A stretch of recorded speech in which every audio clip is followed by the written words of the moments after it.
There is no doubt that World War I was one of the most important events in human history and how it caused a great change in the modern world. It started on July 28, 1914 and continued on until November 11, 1918. How did it start?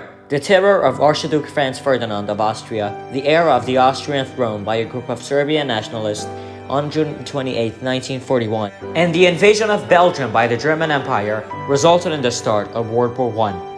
The Austrian Empire ended up giving Serbia an ultimatum. The Russian Empire, a Serbian ally, saw this as a threat and decided to empower their forces, which worried the Austrian/Hungarian ally, Germany.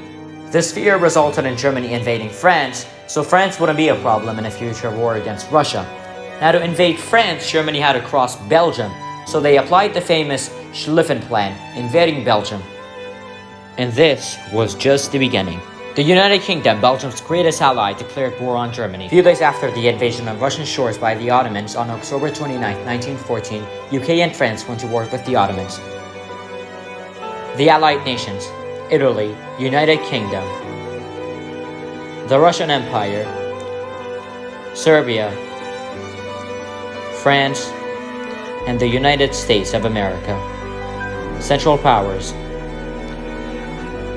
Germany, Austrian/Hungarian Empire, the Ottoman Empire, and the Bulgarian Kingdom.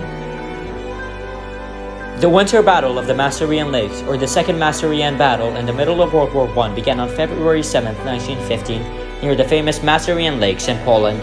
This battle began with the German invasion of the Russians. The Russians were defeated, and 110,000 Russians were captured, and 300 artillery pieces fell to German hands. The battle ended on February 22nd of that year. Its purpose was to perhaps kick the Russians out of the war. Anzac is the title for the joint Australian and New Zealand army which fought in World War I as a British ally. Anzac is famous for the Battle of Gallipoli. This battle was so bloody and violent that there is a day in Australian and New Zealand's calendar dedicated to them. On this day, they were remembered and honored and thanked for their service. Anzac Day is on April 25th, and it's one of the most important national occasions of Australia and New Zealand.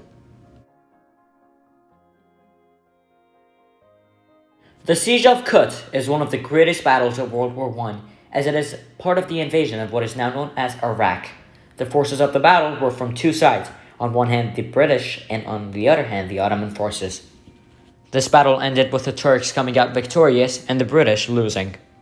This battle ended on April 29, 1916, in Kut al-Amara, Iraq.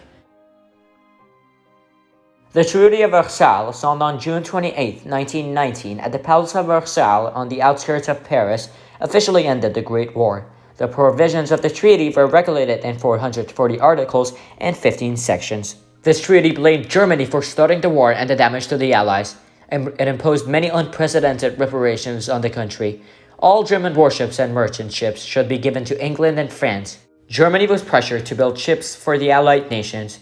They were forced to produce 5,000 train engines and 150,000 cars for the Allies. The Germans paid coal to France, Italy, and Belgium for 10 years. The Allies monitored Germans' imports and exports for up to 5 years.